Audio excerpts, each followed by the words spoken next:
maneira que o Lionel a mencionar, é que está de 3 anos que o NOCA está cooperando,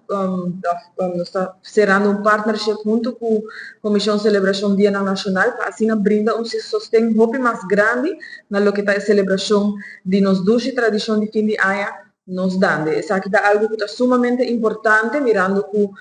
sem sustento financeiro, nossa atividade não pode tomar lugar, não pode tomar lugar no nível tampoco que o pueblo está exigindo hoje em dia. E nós queremos que nossa tradição de dande está algo assim importante, assim único, que a nós só tem na Aruba, qual está assim necessário que ser receber também sustento financeiro. E isso aqui, me tenho visto não somente daqui na UNOCA e Comissão de Celebração Dia Nacional, mas cada de organização também tem um sponsor comercial,